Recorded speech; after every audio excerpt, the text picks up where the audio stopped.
Je suis désolé de te l'apprendre, mais tu n'iras pas au ciel. Il faut pas se mentir. Du moins, pas sans l'enseignement qui est dans ce livre aussi. Plusieurs personnes pensent que le salut, c'est le jackpot, le tombola, l'auto. Puis il faut juste vivre sa vie et ensuite Dieu ne va pas détruire. Les gens disent, est-ce que Dieu va détruire toute sa création? Si c'est comme ça, on va être tous perdus. Est-ce que je suis la seule personne à ne pas s'intéresser à la cause de Dieu? Laisse-moi te dire que Dieu a déjà eu à détruire toute sa création et a sauvé juste un groupuscule, 8 personnes. Si tu essaies d'examiner quel est le pourcentage. Donc, au temps de Noé, Dieu a détruit toute la race humaine. Il n'a sauvé que 8 personnes. Noé, ses 3 fils. Et sa femme, les femmes de ses 3 fils. Donc, si Dieu a pu détruire toute la création, là, la théorie selon laquelle Dieu ne va pas te détruire parce qu'il va détruire toute sa création est totalement erronée.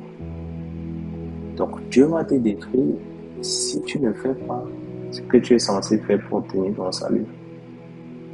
Et même c'est écrit dans la parole de Dieu, je ne l'invente pas. Donc, c'est écrit dans la Bible.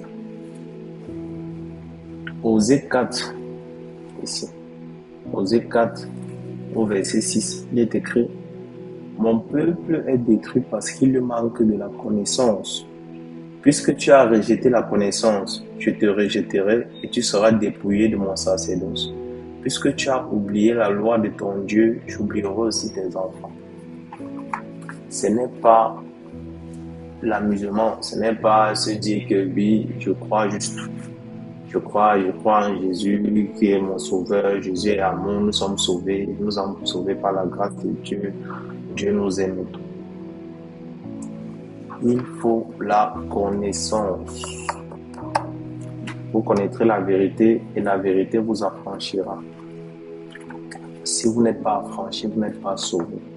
Donc détrompez-vous, arrêtez de penser qu'on va vivre comme on veut sans nous rapprocher de Dieu, sans penser. Même il y a des gens au quotidien qui ne pensent même pas à avoir un petit moment avec Dieu. Ils ne pensent pas à consulter la parole de Dieu pour voir ce que Dieu a prévu pour eux pendant cette journée-là, pour leur vie, pour se rapprocher, communier avec Dieu. Non, ils s'en foutent totalement. Ils vont qu'à leurs occupations, ils ne pensent jamais à Dieu. Mais ils espèrent quand même, ils sont très optimistes. Ils espèrent quand même qu'ils seront sauvés par la grâce, la bonté de Dieu. Mais détrompez-vous, ce n'est pas le cas. Dans Josué 1, qu'est-ce qu'il est dit? Josué 1, il dit, à partir du verset 8, que ce livre de la loi ne s'éloigne point de ta bouche. Médite-le jour et nuit pour agir fidèlement selon tout ce qui est écrit. Car c'est alors que tu auras le succès dans tes entreprises, c'est alors que tu réussiras. Donc, hormis même la vie éternelle, vous allez comprendre que même ici sur terre, ça ne va pas aller.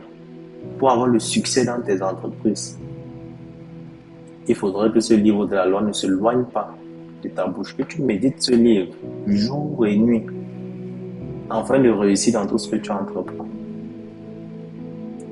Donc, ne pensez pas que c'est à force de travailler plus que tout le monde. Lorsque tu vois que tu réussis dans ta vie, ce n'est pas trop le travail.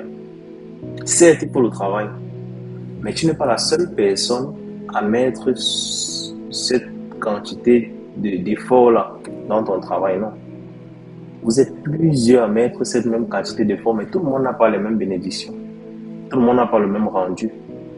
Tu vas avoir un groupe de personnes, chacun travaille, ils travaillent tous de la même manière, mais tout le monde n'aura pas le même rendu, tout le monde n'aura pas les mêmes bénédictions. Et c'est pourquoi dans nos sociétés, généralement, quand on voit quelqu'un qui a trop réussi sa vie, on dit que bon, il a trempé, comme on le dit communément, on dit il est dans la secte, il est ceci. Pourquoi? Parce que nous sommes d'abord dans un monde spirituel. Ça fait que tu ne peux pas obtenir quelque chose sans que ça ne t'ait donné du monde spirituel, avant que ça arrive même dans le monde charnel. C'est impossible. Pourquoi? Parce que le diable a ses agents dehors. Il a créé tout un système pour coopter la race humaine.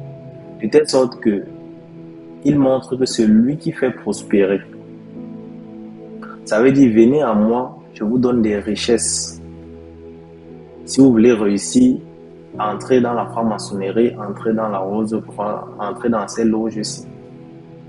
Maintenant, il y a ces gens, ces agents qu'il a déjà placés dans des têtes des entreprises et tout. C'est eux qui contrôlent les finances, c'est eux qui contrôlent tout. Maintenant, toi, tu veux venir dans cet environnement-là et tu veux qu'on te laisse prospérer sans te compromettre. Et pourtant, ceux qui ont ce passe-là à te donner, la majorité se sont compromis. Comment est-ce que spirituellement tu vas affronter ces gens-là pour que tu puisses avoir une chance d'évoluer? Si tu ne comptes sur personne, tu n'as rien. C'est pourquoi, si tu ne veux pas être accroché au diable pour avoir les bénédictions qui viennent du diable, tu dois au moins être accroché à Dieu pour avoir des bénédictions qui viennent de Dieu. Et lorsqu'on regarde, la Bible dit, Dieu dit dans la Bible, l'or et l'argent m'appartient. Donc, même lorsqu'on essaie d'évaluer ce que le diable donne, ça n'a jamais atteint le niveau de Salomon. Personne, historiquement, n'a eu le patrimoine de Salomon.